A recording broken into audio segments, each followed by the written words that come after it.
Okay, this is going to be a series of videos, so the one you're watching is only one of a series, and I do encourage you to watch the rest of them. Also, I encourage you to watch the full-length webumentary titled Global Warming, Myth or Reality, A Skeptic's View. It goes through the entire science behind global warming, but with this series, we're going to pick and choose some interesting pieces, and we're going to ask the viewer, does global warming pass the stink test? We're going to take a look at the science, and I want you to ask yourself, does that even make sense?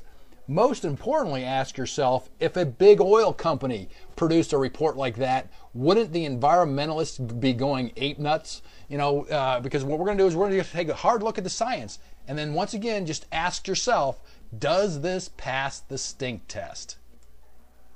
Okay, this is a great example on how we use YouTube to improve the presentations and the videos that we're creating. I just got a comment on one of my videos, and it triggered a thought, because I've always struggled with why are the Democrats focusing on this so much? Because if you think about it, one, how would you ever measure if you succeed or not? This is literally, we could be pouring billions of dollars, trillions of dollars actually in the long run, and we would never be able to have any kind of objective measure to say, yeah, we actually cooled or slowed down the growth of the globe. Because this is just a total boondoggle. I mean, we're going to spend all this money, and then the Democrats are going to run on a platform that they're what? Preventing our Earth from what? Baking or something? So I started thinking about why would they be doing something like this, because it just didn't strike me as very common sense. Then it dawned on me.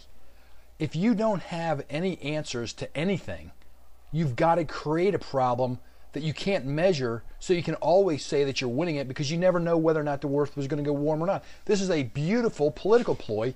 It's kind of like Castro making his people fear America, as if America was really going to hurt Cubans. Actually, we're the best things that could ever happen to them, and the reason they're living in poverty is because we haven't helped them out.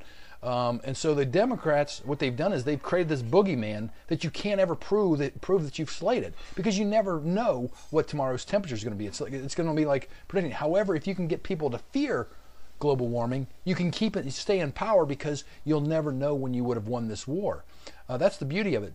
The other thing is, if you don't have any answers, you need a kind of a distraction policy. What's the Democrats' answer to Social Security? They've got none. By the way, if there's ever an answer, it is always more money from the government. Higher taxes, more money on it. That's their so-called progressive idea. Well, I got news for the Democrats. Socialism isn't progressive. It's regressive. Look around the world. Look at North Korea versus South Korea, which are communist countries, but it shows you bigger government, lower incomes.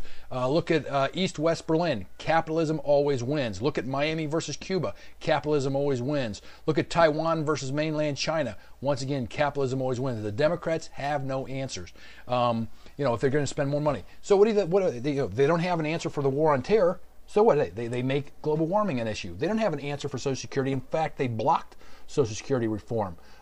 Their only answer is to either A, increase taxes, or B, decrease benefits. That's their solution. If I was them, I wouldn't want people thinking about that either. I'd want them to forget about Social Security. Education, what's their answer for that one? More unions, more spending. That hasn't worked. That's never worked. We're actually going in the wrong direction following that policy. But they don't have an answer for education either. So they've got to create some kind of a distraction technique. The federal budget, I've never heard a Democrat propose spending cuts.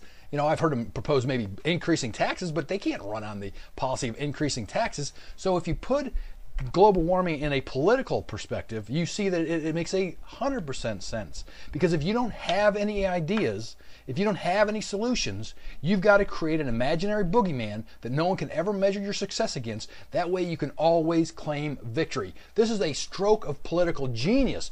Al Gore knows it. Because think about it. How will we ever know if we're winning the war on global warming? We won't. We have no idea what the future holds as far as temperatures go. And the Democrats know that. They know they have no answer to Social Security. They know they have no answer to war on terror. They know they have no answer to improving our educational system. They have no answer for reforming entitlements. They have no answers, so they have to create something where there is no answer. That way they can always stay in power. Okay, well, as I said, I got this idea from the comments I got from the videos. I did want to address that one thing.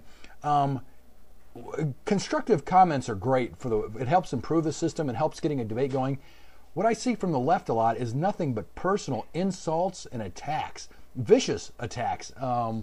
And you know, it's if the Democrats or if the liberals or if the environmentalists had any good ideas or any good criticisms to say, they would post them. But if you notice, they can't refute anything I say as far as the science goes because I'm using their own charts. So what do? They resort for personal attacks. And by the way, I don't work for the big oil companies. Okay, if I had any budget at all, don't you think my videos would be a little bit better than they are? Okay, no oil company would fund this low quality of work. This is stuff that I do because I have an interest in it. I hate to see what has happened to the scientific process in America or in the world, how we've politicized it, how truth and reason and logic and real hardcore science doesn't matter anymore. It's more a political agenda. I hate seeing how the universities have given into this. I see this in economics all the time. You can't find a single economics textbook in the world that would support a higher minimum wage, and yet you hear economists all the time supporting it.